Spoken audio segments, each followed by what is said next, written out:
Je suis sur la Volvo et ça fait quelques temps que les courroies patines, elles sont neuves les courroies. Et je me suis dit putain, il faudrait peut-être que je recontrôle le jeu. Hein. Ah bah oui, hein. Regarde-moi ça. Elles sont pas tendues les courroies.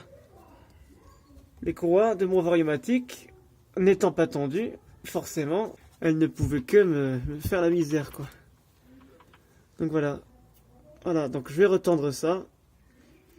Et normalement, je devrais gagner vraiment quelque chose. Alors, pour retendre les courroies, il suffit d'enlever l'écrou là, juste de le desserrer. Et de desserrer ensuite les 4 petits écrous ici, là. 1, 2, 3 et 4. Ici, voilà, comme ça, l'entité va pouvoir glisser là, dans le jeu ici. Alors on dévisse un tout petit peu ça, juste on dévisse, hein. On débloque. On agira sur le gros écrou qu'il y a là, juste là. Celui-là, comme ça, toute l'entité ira vers là-haut. Et on va pouvoir tendre cette putain de courroie. Voilà, nickel.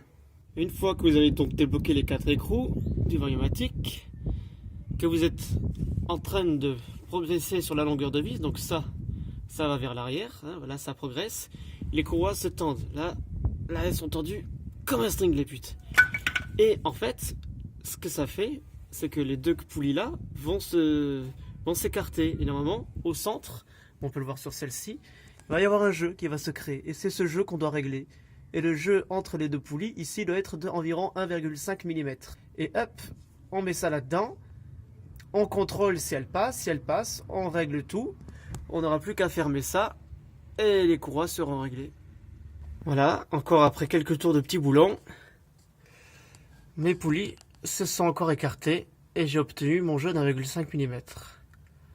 Donc là, normalement, les poulies avec leurs courroies sont bien réglées. Il ne reste plus qu'à bloquer le gros écrou là, hop, et à bloquer les 4 vis du système Variomatic. Comme ça, ça ne bouge plus, ça reste là. Nickel. Et une fois les courroies resserrées, la conduite se trouve vraiment améliorée. Mais vraiment. Le régime baisse un tout petit peu. La voiture est plus réactive, il y a moins de ballottement et des d'un coup quand on est dans les bouchons. Le top.